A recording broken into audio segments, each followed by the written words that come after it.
Report सामने आई है कि पाकिस्तान में करप्शन बढ़ रही है, क्या कहना चाहेंगे सर इस हवाले से? देखिए, आज मैंने भी वो ट्रांसपेरेंसी इंटरनेशनल की रिपोर्ट देखी है। वो तशवीशनाक है, लेकिन ये है कि हमारा जहाँ तक तो करप्शन का ताल्लुक है ऊपरी सतह पे, तो वहाँ तो माशाल्लाह हमारी हुकूमत के दौरान कोई ऐसा मेजर मैं नहीं समझता कोई स्कैंडल जिसमें कोई कमीशन या कोई खाया गया हो। निचली सतह पे इश्यूज़ हैं जिनको एड्रेस करने की पूरी कोशिश।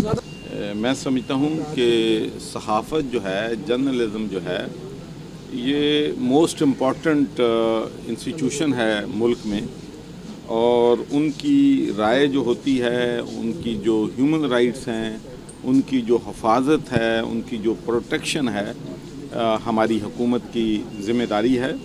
और इंशाअल्लाह हमने सहाफ़त पे कोई पाबंदी नहीं लगाई और ना ही इंशाअल्लाह सहाफ़त पे पाबंदी जो है लगाएंगे। और मेरी तमाम जो सीनियर जर्नलिस्ट हैं, स्टेक होल्डर्स हैं, मीडिया ओनर्स हैं, सबसे मुलाकात होती रहती है, और जब भी सहाफ़ियों का कोई इशू मेरे नोटिस में लाया गया है उसको हम प्रायोरिटी से हल जो है वो करते हैं। लाहौर में कुल पुलिस जो है उनको चीफ मिनिस्टर साहब ने भी हदायत जारी की हैं कि जो भी लोग इसमें मुल्ज़म हैं उनको जल्द से जल्द गिरफ़्तार किया जाए, और इंशाअल्लाह बहुत जल्द उन लोगों को पकड़ेंगे और उनको कैफ़रे करदार तक पहुँचाएंगे।